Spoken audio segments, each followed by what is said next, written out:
बहता पानी, ये जीवन सबका बहता।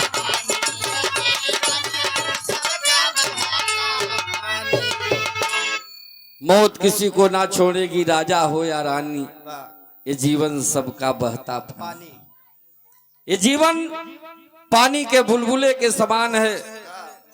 जब पानी बरसता है तो बुल्ला बनता है और बनने के बाद कुछ दूर जा करके बुल्ला फूट जाता है। उसी प्रकार से जीवन है। अभी हम गा रहे हैं, 1 घंटे के बाद, आधा घंटे के बाद क्या होगा कोई नहीं जानता। लेकिन एक छोटा सा निर्गुण है सोरठी के भाव में। स्वर्गीय बाबूराम आधार यादव जी अपने जवानी में गाते थे कि नैहरे में खेलत रहलू, अरे बाबुल के हवेलिया मोरे राम, बाबुल के हवेलिया।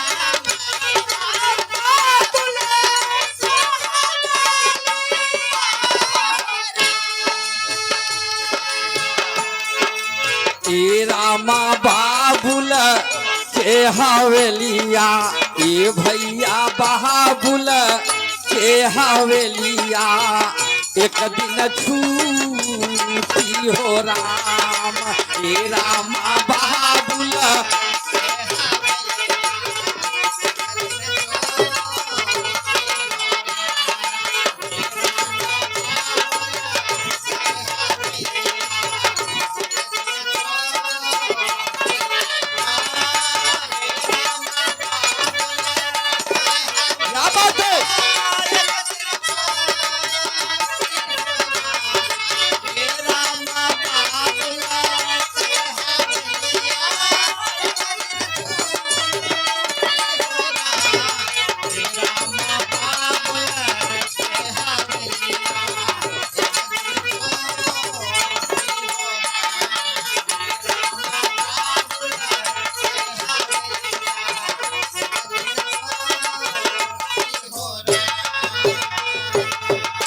नैहरे में खेलत रहलू, बाबुल के हवेलिया, ए राम ए रामा बाबुल के हवेलिया, एक दिन छूटी हो रहा। इस जिंदगी में डोली सिर्फ 2 बार उड़ती है। उधर से लोग आ रहे थे, इधर से लोग जा रहे थे। उधर से किसी की डोली आ रही थी, इधर से किसी का जनाजा जा रहा था। और प्रथम बार जब डोली उठी तो सारे बाराती हंस रहे थे और दुल्हन रो रही थी।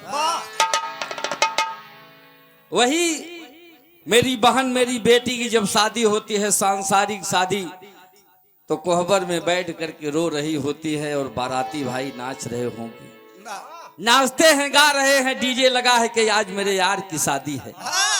लेकिन उस दुल्हन से सोचिए, बैठ करके सोच रही है कि जो मेरा सांसारिक पति हो कैसा है, शराबी है कि जुआरी है कि कैसा है, उसका व्यवहार कैसा है। मैं अपने माता पिता के कहने पर उसके साथ जा रही हूं, मेरा जीवन कैसे बीतेगा। वो सोच रही है। मैं जो बोल रहा हूं उसको बड़े गौर से सुनिएगा, यही जीवन का सार है। लोग तमाम गुंडाई करते हैं, तमाम पैसा खर्चा करते हैं, तमाम बात करते हैं, लेकिन जब समय की मार पड़ती है तो बड़े बड़े वीर बाबूजी इस जमीन पर लेट जाते हैं, मट्टी चाट लेते हैं। सोच रही है मेरा सांसारिक पति कैसा है मैं नहीं जानती, लेकिन वो कितना संस्कार से भरी है, अपने माता पिता के वचन को काट भी नहीं सकती। आरती भैया और अपने पति के घर चली जाती है। और यहाँ आज मेरे नौजवान जिस बहन बेटी को ब्याह करके ले जाते हैं अपने घर पर, मैं देखता हूँ समाज में घूम रहा हूँ, टहल रहा हूँ, पता लगा कि 70 वाली पी के आयन बाबूजी मारथन, बेचारी परेशान करथन पूरी रात। क्या यही मानवता है? क्या यही बाबूजी धर्म है? क्या इसीलिए हम इस जीवन में आए हैं? नहीं बाबूजी, इसके लिए हम आप नहीं आए हैं। अगर हम किसी बहन बेटी के साथ गड़बड़ करेंगे और कोई मेरी बहन बेटी के साथ वही काम करता है तब बहुत खराब लगता है बाबूजी। लेकिन जब दूसरी बार डोली उठी तो सारे बाराती रो रहे हैं और दुल्हन सो रही है। बाराती वही है लेकिन आज जाने वाले बराती राम नाम सत्य है, सबकी यही गति है।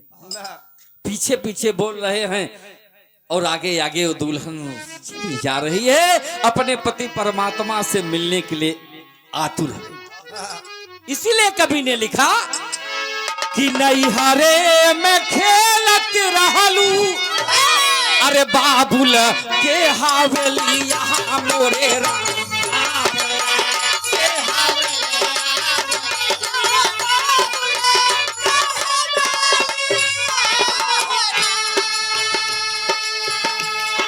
ए रामा बाबुल के हवेलिया, ए भैया बाबुल के हवेलिया, एक दिन छूटी हो राम। ए रामा बाबुल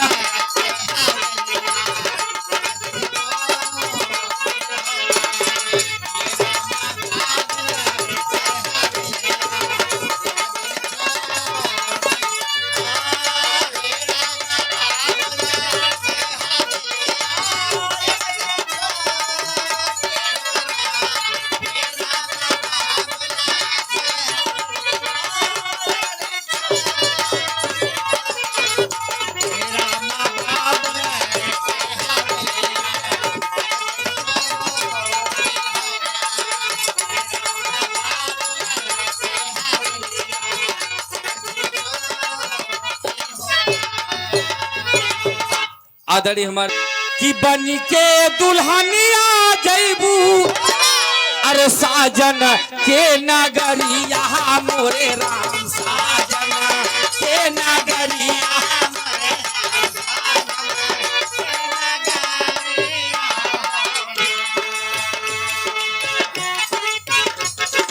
ये रामा साजन के नगरिया, ये भैया साजन के नगरिया, झुलनी टूटी हो राम। ये रामा साजन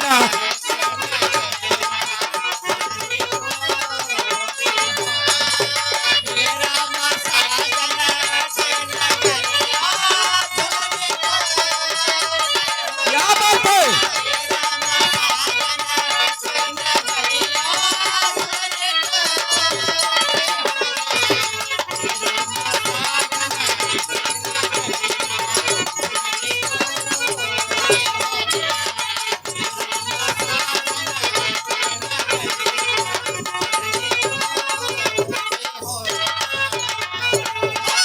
देखिए हमारे सामने विराट सम्राट आदरणीय हम लोगों के मामा जी श्री धारा यादव साहब जी बैठे हैं, मेरी बात को समझ रहे हैं कि बन के दुल्हनिया जैबू साजन के नगरिया, ए राम ए रामा साजन के नगरिया, झुलनी टूटी हो राम। सबका हिसाब हो जाएगा, एक एक बात का हिसाब होगा, एक एक पल एक एक समय का हिसाब होगा कि बताओ फलाने तो भेजे रहे तो दूसरे के मेड़ काहे काट ली है, दूसरे की बुराई काहे कह दी है, दूसर मनई कमजोर रहा तो लाठी से ओकर गोड़ काहे जोन तोड़ दी है। अच्छा आखिर का कह रहा बेचारा कमजोर रहा, मान ले रज के तू तो से कुछ बोलिन दे। सारी जितनी बातें हैं सब कुछ होगा बाबूजी, सब हिसाब होगा, परम पिता परमात्मा सबसे पूछेगा। लेकिन और क्या कहना है कि भैलू दीवाना गोरी, अरे जवाने जवानिया मोरे राम, जवाने जवानिया।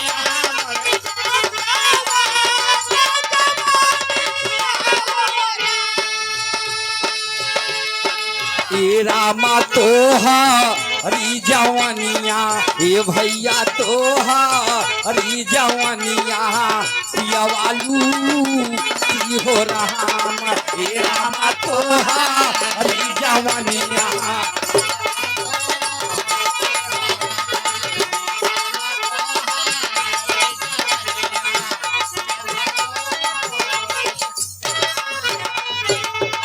कभी कभी लोग जब जवान होते हैं, जब खाते हैं पीते हैं 20 साल 22 साल 25 साल, तो पता लगा कि रास्ता से चला जाता है कि कमजोर मन ही आई गए थे धक्कियाई देन कहीं कसरे फलनवा देखर ना एक फलाने चला होता है तो का रास्ता सट जाए चाहे ना।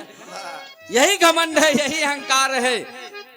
ये अहंकार एक दिन जरूर टूट जाएगा बाबूजी, जब हम आप उस स्मशान घाट पर जाएंगे। जब वही चिता, वही लकड़ी मिलेगी और उस लकड़ी पर जब हमको आपको रख देंगे, अगर चाहे चैला चाहे हर्ष गड़ जाए, चाहे वो हर्ष गड़ जाए, क्यों राम प्रसाद भैया वो उठाओ ही वाला नहीं ना। गोल अगर बहरे चला गए तो एक बांस की वो अंदर ही रहबा के बहरे का करे जाता है। ढेर जने राम प्रसाद भैया चिता पर दुश्मनी साधत है, कहीं बड़ा मजबूत रहे अब फंसा है अंत समझ में। इसलिए कहना है बाबूजी कि हरे हरे बासावा के अरे बना लेखा टोलाना मोरे राम बहाना लेखा टोलाना।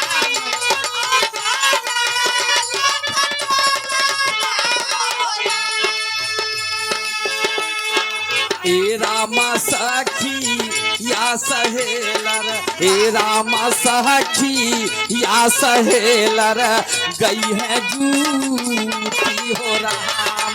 ए रामा सखी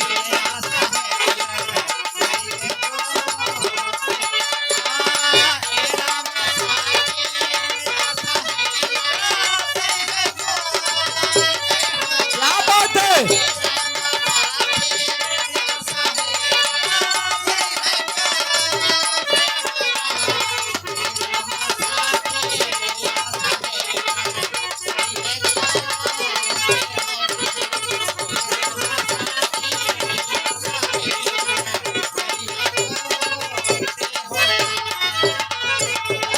हरे हरे बसवा के बनले खटोलना ए रामा सखिया सहेरर गई है जुटी हो रहा।